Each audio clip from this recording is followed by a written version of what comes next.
Hello and welcome to Mtoto News Insight. My name is Upendo Nawire. Did you know that more than 200 million girls and women alive today in 30 countries face female genital mutilation? Also, 15 million girls under 18 are married worldwide every year, with little or no say in the matter. Girls and boys face inequality every day of their lives due to society norms that boys are better than girls, but in reality both genders are equal. October 11th marks International Day of the Girl Child and stresses on empowering the girl who has for long been oppressed, denied education, made a wife and a mother before the age of 18, among others. To mark this day, Plan International is running a campaign dubbed Rewrite Her Story to show how film and media stereotypes affect the lives and leadership ambitions of girls and young women.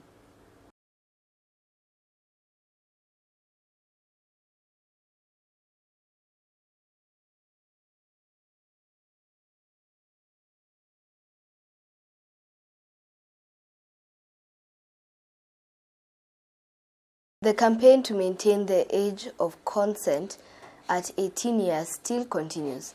National Gender and Equality Commission held a validation workshop on October 7th at Silver Springs, Anambui reports. NGEC did a study among 114 children, 58 boys and 56 girls in 9 counties in Kenya to collect children's thoughts on the matter, and the results varied, especially among girls who proposed the age of consent to remain at 18 years or even pushed higher to 21. From the research, key perpetrators of sexual violence against children include teachers, schoolmates, boda operators, relatives, neighbors, and pastors. The causes include peer pressure, urbanization, patriarchy, alcohol and substance abuse, poverty, and lack of proper parenting. The aftermath includes and not limited to contraction of diseases such as HIV and AIDS or sexually transmitted infections, school dropouts, financial inability to care for children, and child-headed families with criminal liability for the boy child. NGEC recommended that the age of consent remains at 18 years and uphold the principle of the best interest of the child and the voice of the children. The children are incapable of making comprehensive independent decisions and judgment. The children's rights to contribute and participate on matters that affect their life, and the Ministry of Education to uphold the re-entry school policy for child mothers and fathers. National Gender and Equality Commission has conducted this study, has called stakeholders together, including the children. And our position remains that the age of consent for sex should be 18 years of age. There should not be any lowering of that age. Neither should there be anybody who thinks a child below the age of 18 has any consent, because they don't even consent on matters voting. And they don't even consent on matters taking alcoholic drinks. And this is a serious consent that they should not be exposed to. We should protect them against any perpetrators. A caregiver is a person who spends all or part of their life in residential care or institution. But this does not just happen. There are guidelines by KESA on how to engage caregivers. Constance Deleko with a story. The Kenya Society of Caregivers have launched guidelines on how to engage caregivers following existing gaps, especially when it comes to how their stories are used to promote change in the society. Everyone with care experience, their story is unique and they need room to be allowed to share it the way they want it to appear. Kwa majina naitwa Consolata Wanjiru Kinyanjui. Nilelewa katika mji wa Dagoretti Children's Home, that is Feed the Children, Kenya.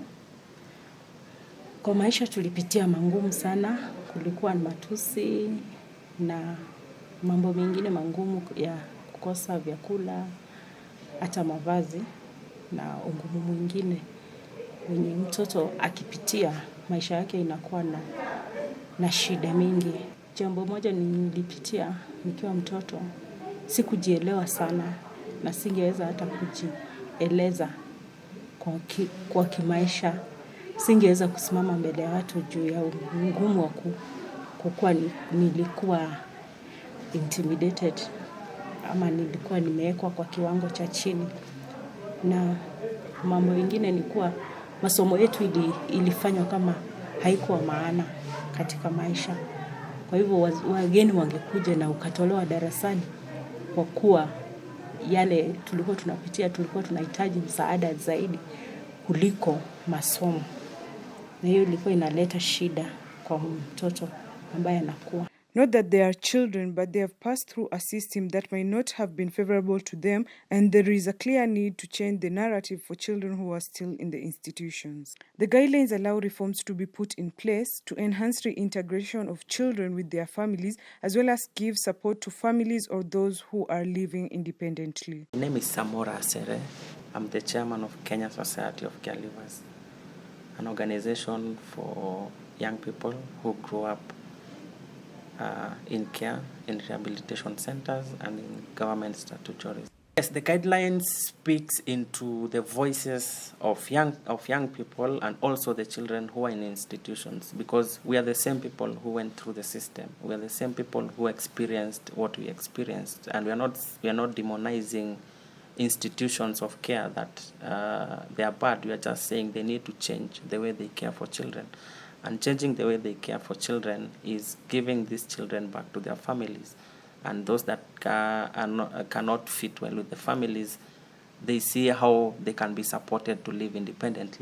It is important to equip caregivers with skills in order for them to cope up with their day-to-day activities. It is an opportunity for children growing up in alternative care to be safe and supported even after they leave the care facilities. I appreciate the existence of this guideline that tells you how to speak about a caregiver in the public, as not people with special needs, but normal people who just happened to grow up in care. But even as we engage them, even as we say, the UN recognizes that we need youth participation, but when you ask people what is participation, they may not know what participation is. And so this guideline goes a long way to tell our organizations, how are you engaging this caregiver? Every child needs to understand they matter to someone, and their stories cannot be cut and paste approach as we work with children and caregivers. Talent is a special gift. The first season of East Africa Got Talent came to an end on 6th October, with Ugandan siblings Ezekiel and Esther walking away with 5 million Kenya shillings. The duo were among the top 3 finalists from Kenya, Uganda, and Rwanda.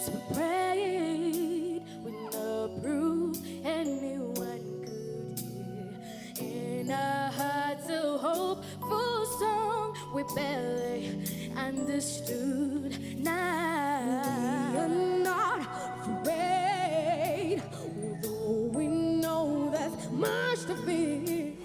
The winner of East Africa's Got Talent 2019 is...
I was so happy. I never thought that it could be us. Yeah. And for you, how did you feel? I was so scared that I even held her hand and said crying before even they said saying the winner is. Yeah.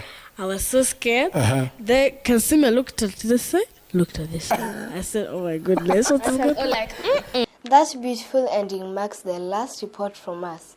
But do join us next week for another episode. Visit our website www.mtotonews.com For more information about us, join our social media wagon at Mtoto News. My name is Upendo Nawire. Bye.